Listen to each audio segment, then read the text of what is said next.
का अर्थात मेरा विवाह आपके साथ कर दिया। जब दशरथ जी ने इतना सुना, उसी समय उन्होंने कौशल्या के साथ गंधर्व विवाह किया और अपनी दोनों पत्नियों को लेकर के दशरथ जी अयोध्या। तीसरा विवाह उनका कैकेयी नरेश की पुत्री कैकेयी के साथ हुआ। 3 विवाह हुए, लेकिन फिर भी महाराज दशरथ निसंतान हैं, उनके कोई संतान नहीं। अब जिसके संतान नहीं होती उसको तो जीवन भर दुख रहता है कि मैं निसंतान हूँ। फिर भी बाबा तुलसीदास रामायण में एक चौपाई के माध्यम से बताते हैं। एक चौपाई के माध्यम से उन्होंने लिखा कि एक बार भूपत मन माई और भई गलान मोर सुत नहीं। सोच कर देखो, जिसकी संतान नहीं होती उसको तो जीवन भर दुख रहता है कि मुझे कोई संतान नहीं, मैं निसंतान राजा हूँ, मेरे कोई संतान नहीं। तो क्या महाराज दशरथ को एक ही बार दुख हुआ था? एक बार भूपत मन में एक ही बार ग्लानि हुई थी? एक समय की बात, जब महाराज दशरथ आखेट के लिए, शिकार के लिए जंगल में गए, तो जंगल में उन्हें एक हिरनी मिली। एक हिरनी का पीछा करते करते करते करते काफी दूर निकल गए। वो हिरनी भी भागती गई, भागती भागती, और जाकर के एक नदी में जाकर कूद पड़ी।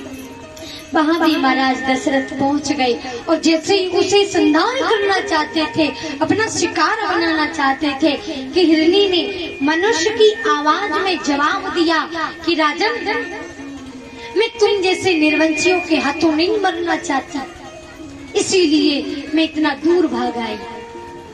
और यहाँ भी तुमने अगर मुझे तीर मारा तो मैं नदी में डूब कर प्राण दे दूंगी, पर तुम जैसे निर्वंशियों के हाथों नहीं मरूंगी।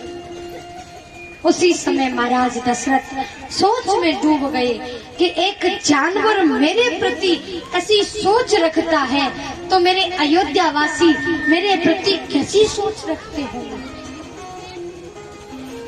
उन्हें इस बात का तो दुख था कि मुझे संतान नहीं, पर जब एक जानवर ने कहा कि तुम जैसे निर्वंशियों के हाथों नहीं मरूंगी, दशरथ को बहुत दुख हुआ कि एक जानवर होकर मेरे प्रति ऐसी सोच रखता है तो अयोध्यावासी, मेरी प्रजा मेरे प्रति कैसी सोच रखती होगी कि हमारा राजा निसंतान है, उसके कोई संतान नहीं। इसलिए महाराज दशरथ को बहुत दुख हुआ और उस दुख से दुखी होकर के महाराज दशरथ सीधे वशिष्ठ जी के घर गए कि गुरु रह गए तुरंत महिपाला, गुरु रह गए तुरंत महिपाला, शरण लागी करे विनायक चाला, शरण लागी करे विनायक चाला, रंग ऋषि बनाई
गुरु ग्रह गए तुरंत महिपाला।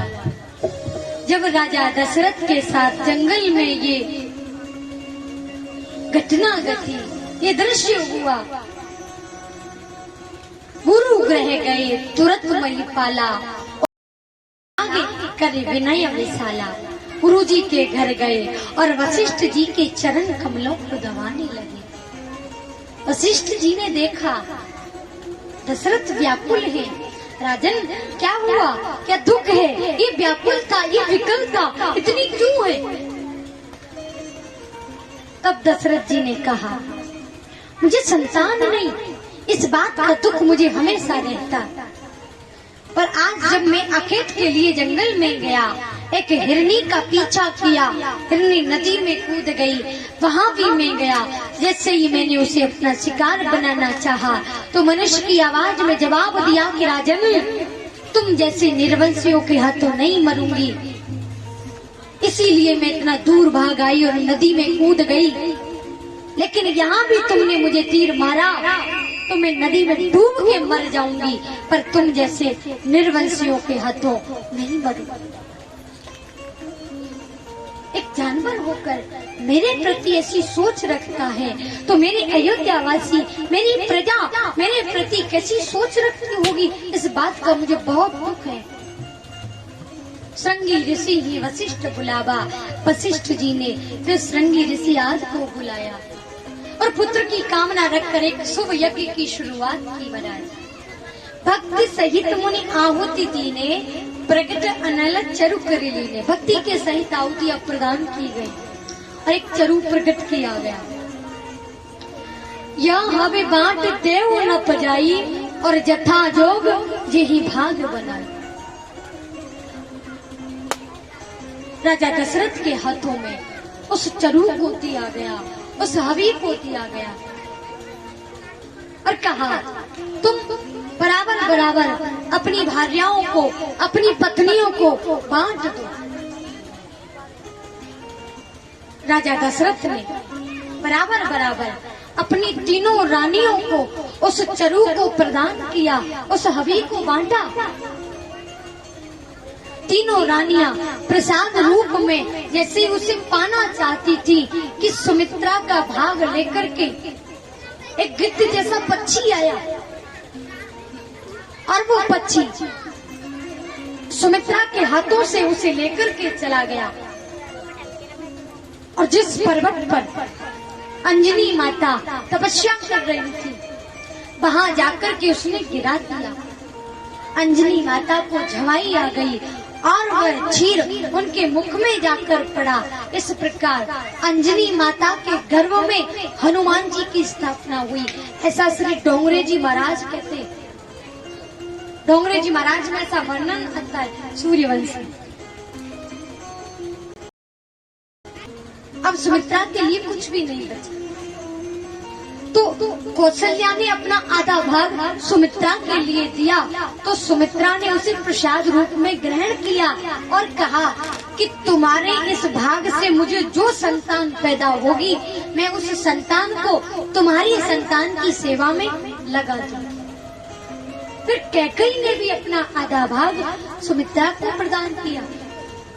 सुमित्रा कहती है, तुम्हारे भाग से मुझे जो संतान पैदा होगी, मैं उस संतान को तुम्हारी संतान की सेवा में लगा दूंगी। इस प्रकार से तीनों रानियों ने प्रसादी ग्रहण की और तीनों रानियां गर्भवती हुई। कि जा दिन ते हरि, जो निराकार है, जिनका कभी जन्म नहीं होता, जो कभी जन्म नहीं लेते, आज वो भगवान गर्भ में पधारे। रामायण कहती है कि जा दिन ते हरि गर्भ ही आए, जा दिन ते हरि गर्भ ही आए, जा दिन ते हरि गर्भ ही आए, जा दिन ते हरि गर्भ ही आए, जा दिन ते हरि गर्भ ही आए, जा दिन ते हरि सकल लोगों पर सुख संपत्ति छाए,